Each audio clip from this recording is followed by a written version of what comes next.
नमस्कार दोस्तों, स्वागत है आपका SSC learning point by Singh sir. आज का हम करेंगे 26 जुलाई की शिफ्ट 1। आप बची हैं केवल 2 शिफ्ट। ठीक है, 48 शिफ्ट आपकी कंप्लीट होने वाली हैं और इनकी सबकी पीडीएफ आपको हमारे टेलीग्राम चैनल पर मिल जाएगी, जिसका लिंक नीचे डिस्क्रिप्शन में दिया गया है, उसको भी ज्वाइन कर लो। ठीक है, और अब टाइम आ गया है, आपका नोटिफिकेशन भी 17 तारीख को आ जाएगा। बिल्कुल पढ़ते रहिए, बिल्कुल भी टाइम नहीं बचा। बिना मेहनत के कुछ नहीं मिलता। ऐसा कोई सिलेक्शन लेने वाला बंदा नहीं है जिसने मेहनत ना की हो। कोई भी जड़ी बूटी नहीं दे देता। आप किसी पर बिलीव ना करके अपने ऊपर बिल्कुल ट्रस्ट करें तो आप बहुत कुछ कर सकते हैं। चलिए फिर स्टार्ट करते हैं बिना देरी किए हुए। एक वृत्त का व्यास एक त्रिभुज के आधार का 7/4 गुना है और त्रिभुज की ऊंचाई 14 सेंटीमीटर है। यदि त्रिभुज का क्षेत्रफल 56 सेंटीमीटर स्क्वायर है तो वृत्त की परिधि क्या होगी। सिंपल सी बात है। त्रिभुज का एरिया होता है 1/2 बेस इंटू हाइट बराबर दिया है 56। हाइट हमें दी थी 14, 14 काटेंगे तो 2 7 14 हो गया, 7 8 56 यानी बेस आ गया 8। रेडियस हमें निकालनी थी यानी व्यास दिया गया था। व्यास दिया गया था आधार का 7/4 यानी आधार 8 हो गया, 7/4 यानी 4 दूनी 8 हो गया, 7 दूनी 14 हो गया क्या व्यास। तो रेडियस कितनी हो जाएगी 7 सेंटीमीटर। सिंपल सी बात आ गई। तो कह रहा है वृत्त की परिधि कितनी होगी। तो वृत्त की जब हमें पता है, जब रेडियस 7 होती है परिधि 44 होती है। सिंपल सा आंसर लगाते, पॉइंट से कोई मतलब नहीं कि मीटर से सेंटीमीटर में आ रहा है क्या होगा। वैसे क्या होता है, मीटर से सेंटीमीटर और सॉरी सेंटीमीटर से मीटर में जाते हैं, 100 से डिवाइड करते हैं। तो बिल्कुल चीजें समझ में आ रही होंगी ना। याद करने से क्या फायदा हुआ है। अगर रेडियस 7 है तो तुम्हारी परिधि 44 होती है, एरिया 154 होता है। जब 14 हो गई तो 2 गुना इसको भी कर दो, 88 होता है। इसका करना पड़ेगा, स्क्वायर में चलता है यानी कि 4 गुना 616। तो इस तरीके से चीजें याद भी करते चलो। ये याद की नहीं जाती हैं, इतना प्रैक्टिस होती है ना, अपने आप दिमाग में आने लगती है। अगला सवाल। एक कार्यक्रम में 500 अतिथि हैं जिनमें से 28% वयस्क हैं, 64% वयस्क महिलाएं और शेष बच्चे हैं। कार्यक्रम में बच्चों की कुल संख्या कितनी। देखो 28 और 64, 60 20 80, 80 8 68, 68 और 4 92। यानी 92% अगर टोटल तुम्हारी महिलाएं और पुरुष हो गए तो 8% बच्चे बचे। यानी 500 का अगर 8% निकालते हैं तो 0 0 8 5 40। अगला सवाल। S1 S2 एक साथ मिलकर एक कार को 18 दिनों में, S2 S3 मिलकर 27 दिनों में, S3 और S1 मिलकर 54 दिनों में, सभी तीनों एक साथ मिलकर करते हुए कार्य का 50% कितने दिनों में करेंगे। देखो S1 S2 18, S2 S3 27, S3 S4 sorry S1, तीन ही लोग तो हैं। एलसीएम हो गया 54, 18 3 54, 27 दूनी 54, 54 एक 54, तीनों मिलकर करेंगे यानी 3 2 5 1 6, 6/2 करना पड़ेगा, 2 3 6, तीनों की इफिशियंसी आ गई 3। यानी 54 काम था, इसका 50% करवाना था। 50/100 हो गया, 50 दूनी 100 हो गया, 2 दूनी 4 हो गया, 2 सत्ते 14 हो गया, यानी 27 करना कितना 3 से इफिशियंसी से, 3 9 27 9 आंसर आ गया। अगला सवाल। करुण ने वरुण से 12,000 और तरुण से 15,000 समान वार्षिक साधारण ब्याज दर पर 2 वर्ष के लिए उधार लिए। यदि करुण ने 2 वर्ष की अवधि के अंत में वरुण को 1680 का ब्याज दिया तो 2 वर्ष की अवधि के अंत में तरुण को कितना ब्याज देगा। देखो एक करुण थे भाई साहब और एक तरफ थे तुम्हारे वरुण और एक तरफ थे तरुण। करुण ने क्या किया, वरुण से लिए 12,000 रुपये और तरुण से लिए 15,000। अब कह रहा है 2 वर्ष बाद, 2 वर्ष बाद उसने क्या किया, करण ने 2 वर्ष की अवधि के अंत में वरुण को 1680 रुपए का ब्याज दे दिया। कितने साल में, 2 वर्ष में। तो कह रहा 2 वर्ष की अवधि में तरुण को कितना मिलेगा, यानी 2 वर्ष की अवधि में तरुण को कितना मिलेगा। साधारण ब्याज की बात करा, सिंपल सा कर दो, बिल्कुल कुछ नहीं करना। रेट तो दोनों में बराबर ही बोल रहा है और कोई करना नहीं। तो 12,000 गुणे हो गया 2 वर्ष, इधर कर दो 15,000 गुणे हो गया 2 वर्ष। तो जीरो से जीरो चला गया, ये जीरो से ये जीरो चला गया, 3 चौकू 12 हो गया, 3 पंजे 15। तो 4 की वैल्यू दी थी 1680, 1680/4 दिया तो गुणे 5 की वैल्यू में निकाल। तो 4 चौकू 16 हो गया, 4 दूनी 8 जीरो, जीरो 5 दूनी 10 हो गया, 5 चौकू 100 रुपये।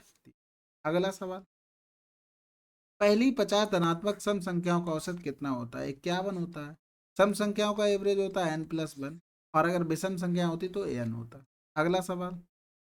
2:5 1:2 8:15 3:5 में सबसे बड़ा कौन सा। 5 चौकू 20 हो गया, 2 पंजे 10 हो गया, यहाँ हो गया 15 और पॉइंट लगाएंगे जीरो बड़ा, 15 पना 75 हो गया, यहाँ करेंगे 5 छक्का 30।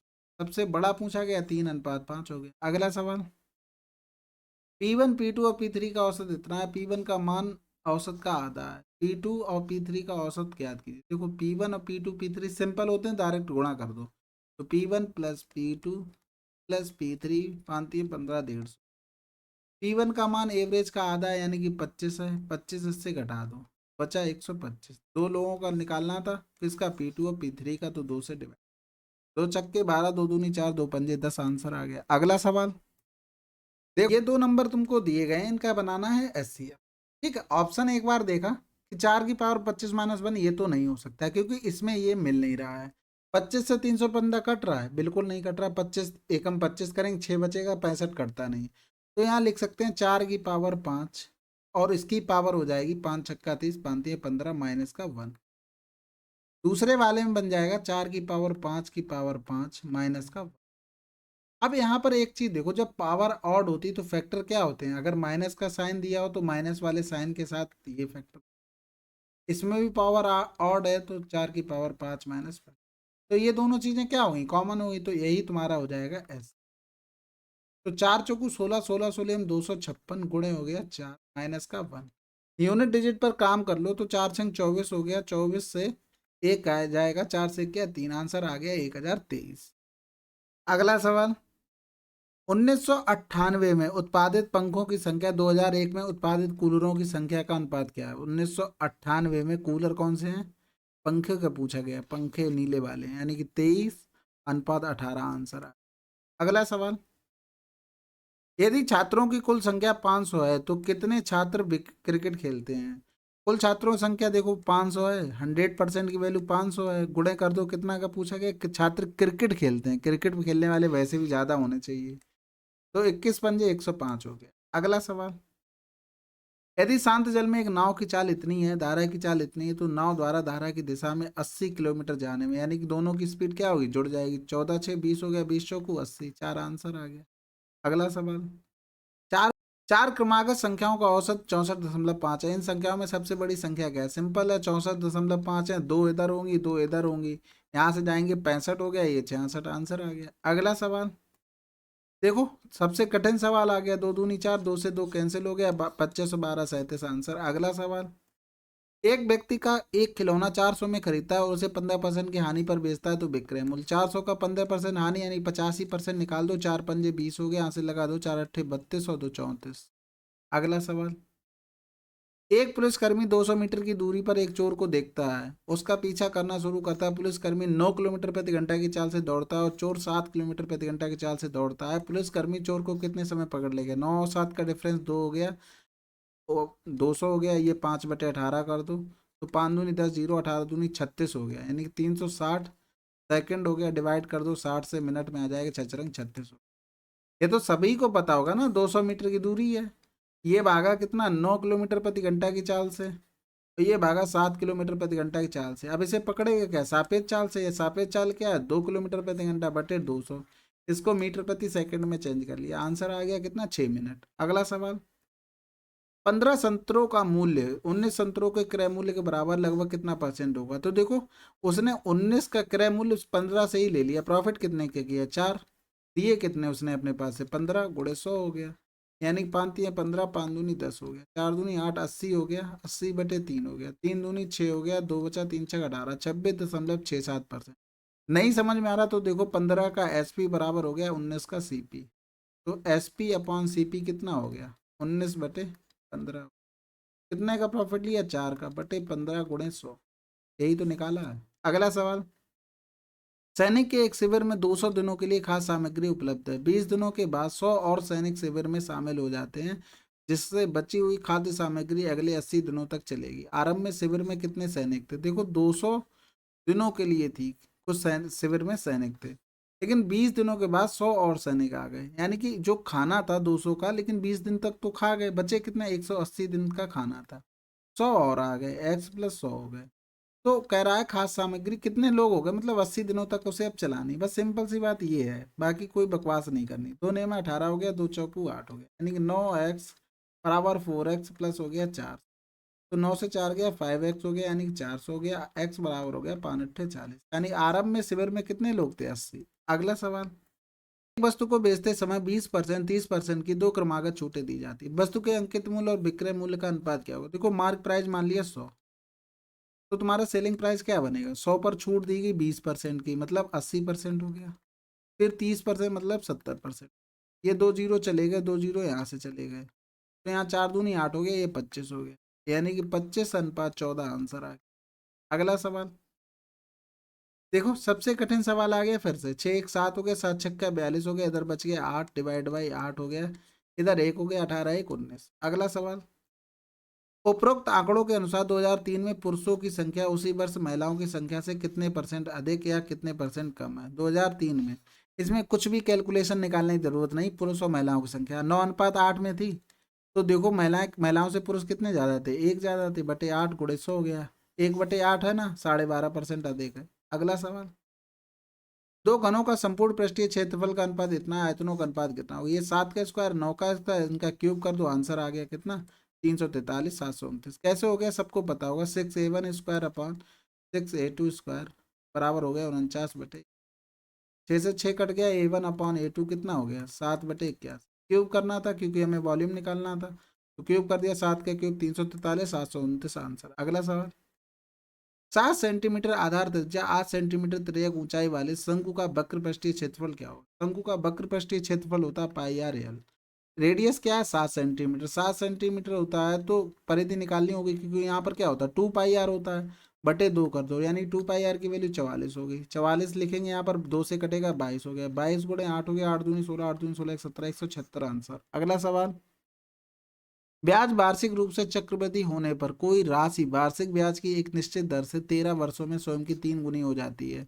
समान वार्षिक ब्याज दर से ब्याज वार्षिक रूप से ही चक्रवृद्धि होने पर यह राशि कितने वर्षों में स्वयं की 9 गुनी हो जाएगी? हमने ये बताया 13 वर्ष बोल रहा है और 3 गुनी हो जाती, तो 9 गुनी हो रही, 3 का कितनी पावर बन रही? 2 पावर, इसका इसमें गुणा कर दो, 13 दूनी 26 आंसर। अगला सवाल देखो, सबसे कठिन सवाल हो गया। 14 7 98, तो कितना हो गया? 100 100/7 यानी 1/7 हो गया। 301 गुणे 1/7 हो गया, प्लस 184, 12.5 को 1/8 लिख सकते हैं, तो 8 दूनी 16 8 तियाँ 24 हो गया, 7 दूनी 14, सॉरी 7 चौक 28 और 7 तियाँ 21 हो गया, 3 3 6 4 2 6 66 आंसर। अगला सवाल, 4 वर्ष पहले श्याम की आयु राम की आयु की 3/4 है। श्याम की आयु राम की आयु की 3/4 है, वो भी 4 वर्ष पहले।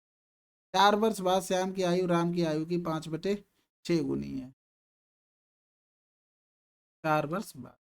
तो कह रहा है कि श्याम की वर्तमान आयु क्या है? डिफरेंस देखो, 3 2 5 4 2 6, 2 की वैल्यू 8 हो गई, क्योंकि ये 4 वर्ष पहले का, ये 4 वर्ष बाद का, इसलिए क्या होगा? जुड़ जाएगा, तो 2 चौकू 8 हो गए। किसकी पूछेगी? श्याम की, यानी कि 3 की वैल्यू आ जाएगी 12, तो ये आ गई 4 वर्ष पहले, प्लस 4 कर दो तो 12 4 16 वर्ष आ गई किसकी? श्याम की। अगला 26 जुलाई का शिफ्ट 1 कंप्लीट हो गया है, ठीक है। हो सकता है कि थोड़ा स्पीड में हो गया हो, स्पीड में करना भी चाहता हूँ, जल्दी जल्दी खत्म हो जाए, कि आप लोगों को भी टेंशन फ्री कि हमने हाँ MTS के 48 सेट कर लिए हैं, इसलिए थोड़ा स्पीड में होगा। कोशिश करना थोड़ा मेंटेन करने की, अगर ज़्यादा स्पीड में लगे तो कम करके देख लेना, लेकिन आप लोग स्मार्ट है, हमें पता है, आप 2x में ही देखेंगे, कोई बात नहीं, आप लोगों का बस पेपर सॉल्व होना चाहिए। बाकी आप लोग पढ़ते रहिए, पढ़ाई पर फोकस बहुत ज़रूरी है, इसके बिना कुछ नहीं। और सबसे आसान चीज़ें मैं पहले ही बता चुका हूँ, पढ़ाई करना सबसे आसान चीज़ होता है। आप एक चीज़ देख लो, अभी तक आप इतने बड़े हो गए, आपने इससे पहले जो भी ज़िंदगी दी जी है ना, वो आपको बेस्ट लगती हो। आप छोटे थे 5वीं क्लास की, तब आपको बेस्ट लगती होगी जब आप 10वें में पहुँचे होंगे, 12 में पहुँचे होंगे तो 10 की बेस्ट लग रही होगी, ग्रेजुएशन में पहुँचे तो ये कि स्कूल लाइफ बढ़िया लग रही होती, अब आप कंपटीशन करें तो ये आपको ये लाइफ पूरी बढ़िया लग रही होगी।